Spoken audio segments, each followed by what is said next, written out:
Once upon a time in a quaint, salty seaside village lived Barnaby Tidewater, an elderly fisherman whose wrinkles told tales more numerous than the barnacles on his boat, the salty dog. Barnaby had a reputation for being a bit of a legend, the kind of man who could catch a fish just by whispering a lullaby to the sea. But Barnaby was restless. He craved one last great adventure, a tale so grand that even the seagulls would gossip about it. One evening at the local tavern, Barnaby overheard the dockhands talking about the most dangerous whale to ever roam the seas, known as Leviathan. It was said to be as big as a castle and as ferocious as 12 sea serpents combined. Barnaby's eyes twinkled with a hint of madness. He had found his quest.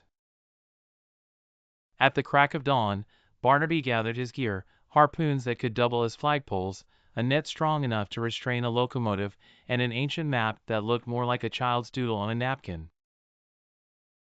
With his sea-salted mustache twitching in excitement, he set sail on the salty dog, waving goodbye to the bewildered onlookers who thought he had finally lost his marbles. Navigating the high seas was no tea party. Waves crashed like grumpy toddlers throwing tantrums, and storms did impromptu performances more dramatic than a Shakespearean play. But Barnaby was unfazed, clutching his trusty compass that spun more than a nightclub DJ. His old boat creaked and groaned like it was giving a weather report, windy, with a chance of falling apart. After days of battling the elements and murmuring sweet nothings to get his boat's engine to cooperate, Barnaby spotted something enormous on the horizon. The Leviathan emerged, causing the sea to ripple in fear. Barnaby's heart raced faster than a caffeinated rabbit. With wits sharper than his harpoon, Barnaby approached the beast. It was a battle of epic proportions, man versus nature, Barnaby's guile against Leviathan's brute strength.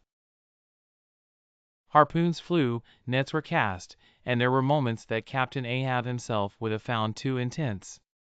After an exhausting struggle that felt like it lasted a century, Barnaby triumphed. He secured the Leviathan, his boat now burdened with the weight of legends.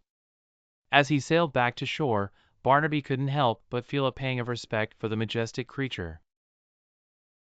The townsfolk greeted him as a hero, children asking for stories, and adults nodding in grudging admiration.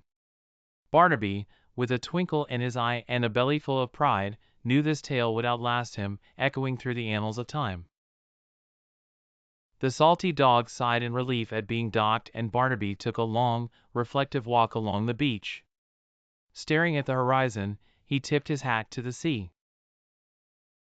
It seemed the ocean, in all its mysterious splendor, had become not just his battleground but his old, elusive friend. And with that, Barnaby sauntered back to his humble abode, leaving behind footsteps that would forever chase the waves.